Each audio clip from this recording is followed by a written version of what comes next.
இப்போ பார்த்தோன்னா காவேரி வந்து என்ன செய்கிறாங்கன்னா கன்சீவாக இருக்கிறனால அந்த பசிக்கிறது அந்த வாமிட் வருது இதெல்லாம் அதிகமாயிட்டே இருக்குது. ஒரு மாதிரி ஒமாட்டி ஒமாட்டி வாமிட் எடுக்கிறாங்க. அவங்க அம்மாவுக்கு சந்தேகம் வந்துட்டே இருக்குது. அதெல்லாம் என்னத்தையும் சொல்லி சமாளிக்கிறாங்க. அதுக்கடுத்து அந்த ஏற்ற விட்டு மாமி வந்து என்ன செய்கிறாங்கன்னா இங்கே காவேரி வந்து பார்த்துட்டு இந்த மாதிரி அந்த பையன் வந்து உன்னைய பார்க்கணும்னு சொன்னான் விஜய் அப்படின்னு சொல்கிறாங்க. உடனே நம்ம காவேரி அந்த வீட்டுக்கு போகிறாங்க.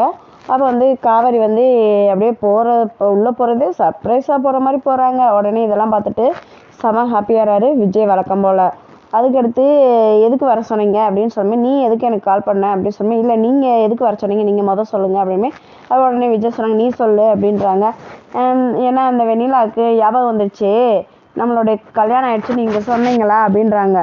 இல்லை நான் சொல்லலை ஏன் சொல்லலை அப்படின்னு கேட்குறப்ப இப்போதைக்கு வந்து நான் அவங்களுக்கு வந்து டாக்டர் சொல்லியிருக்காங்க எந்த அதிர்ச்சியான செய்தியும் சொல்லக்கூடாதுன்னு இருக்காங்க அப்படின்னு சொல்கிறாங்க. இதெல்லாம் கேட்டு செம்மையாக டென்ஷன் ஆகிறாங்க. அப்போ இப்படி சொல்லவே மாட்டீங்களா அப்படின்ற மாதிரி என்றைக்குனாலும் தெரிய தானே போகுது அப்படின்றாங்க. சரி அதெல்லாம் விட்டுட்டு நீ ஏன் கால் பண்ண அப்படின்னு அப்படியே கண்ணீர் மிதக்குது காவேரிக்கு. இந்த சந்தோஷமான விஷயத்துக்குள்ளே அவங்க முன்னாடி சொல்ல முடியாத நான் பாவி ஆயிட்டேனே அப்படின்னு சொல்லிட்டு அழுகுறாங்க.